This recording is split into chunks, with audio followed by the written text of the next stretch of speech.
Já pararam para pensar no que exatamente separa o nosso corpo do mundo lá fora? A resposta, em grande parte, está num tecido fundamental, o tecido epitelial. Ele é basicamente a nossa fronteira. É a camada que reveste tudo, pele, órgãos, todas as cavidades, funcionando como uma barreira protetora que é absolutamente essencial. Vamos mergulhar em como essa fronteira funciona. Olha só o nosso roteiro de hoje. A gente vai começar com uma visão geral, para entender onde esse tecido está. Depois, vamos ver como ele é classificado com base na forma e na estrutura. Daí, partimos para exemplos práticos, vendo ele em ação em diferentes órgãos. E para fechar, vamos dar um super zoom, chegando no nível de uma única célula e suas ferramentas especializadas. E olha, quando a gente fala que ele cobre tudo, não é força de expressão, não. O tecido epitelial é a camada mais de fora da nossa pele e também o que forra todos os nossos órgãos, ocos, cavidades do corpo e até os dutos que passam por eles. A função número 1 do epitélio é ser uma barreira seletiva. Dá para pensar nele como um segurança, sabe? Um porteiro super criterioso. É ele quem decide o que entra, o que sai e o que, de jeito nenhum, pode passar. Assim, ele protege os tecidos mais internos de tudo, desde micróbios até uns simples arranhões. A definição mais técnica já nos dá pistas bem importantes. Primeiro, ele é avascular. O que isso significa? Que ele não tem vasos sanguíneos próprios. Ele depende do tecido que fica logo abaixo para se nutrir. É por isso que um arranhão superficial às vezes nem sangra.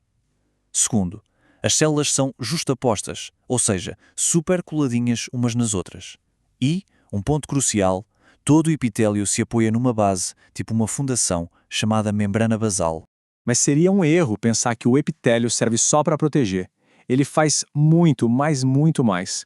Ele secreta substâncias como muco e hormônios, ele absorve os nutrientes lá no intestino, ele transporta partículas para fora das vias respiratórias e olha que legal, ele até participa dos nossos sentidos, como paladar e olfato.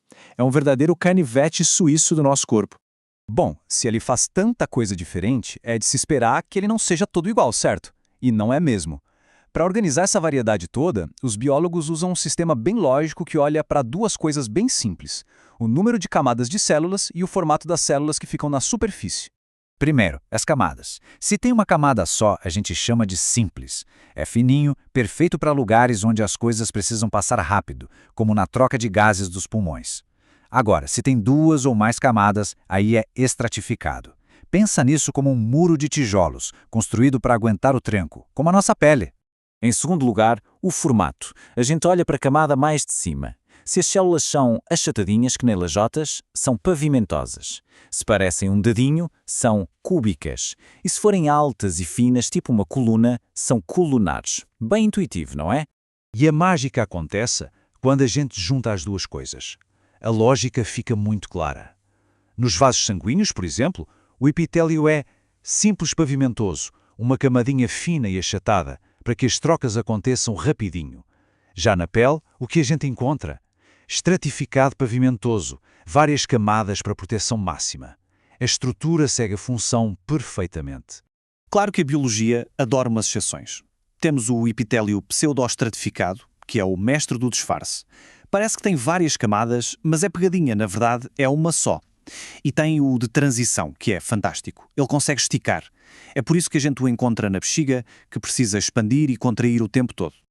Ok, agora que a gente já entendeu a teoria, vamos fazer um tour rápido pelo corpo para ver alguns desses epitélios trabalhando na prática, no dia a dia.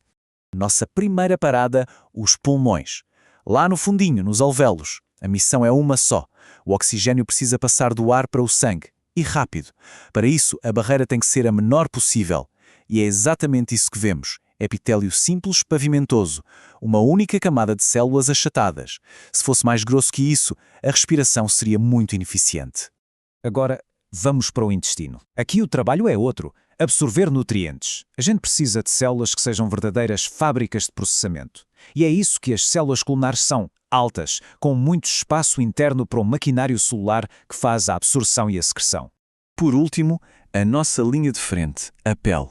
A epiderme enfrenta de tudo: atrito constante, invasores tentando entrar, o risco de desidratação. A solução da natureza? Um muro. Várias e várias camadas de células, ou seja, um epitélio estratificado pavimentoso. As camadas de cima vão morrendo e descamando, protegendo o tempo todo as que estão vivas por baixo. Agora vamos dar um zoom muito, mas muito poderoso mesmo. Vamos focar em uma única célula epitelial. Uma das características mais importantes dela é a polaridade. Isso significa que ela tem um lado de cima e um lado de baixo bem diferentes, e cada lado tem um trabalho específico. A gente pode dividir a célula em 3 regiões, 3 domínios. O domínio apical é o topo, a face que fica virada para um espaço aberto, como o interior do intestino. O domínio lateral é onde a célula se conecta com as vizinhas do lado. E o domínio basal é o chão, a base, que fica presa na membrana basal. Essa organização é fundamental para o tecido inteiro funcionar direito. Para conseguir fazer tantas tarefas diferentes, as células epiteliais têm ferramentas especiais, que ficam principalmente na sua superfície de cima, a apical. Vamos dar uma olhada em 2 das mais importantes. Primeiro, as microvilosidades. Imagina um monte de dedinhos minúsculos projetados da superfície da célula. A missão delas é uma só: aumentar a área de contacto. É uma ideia genial.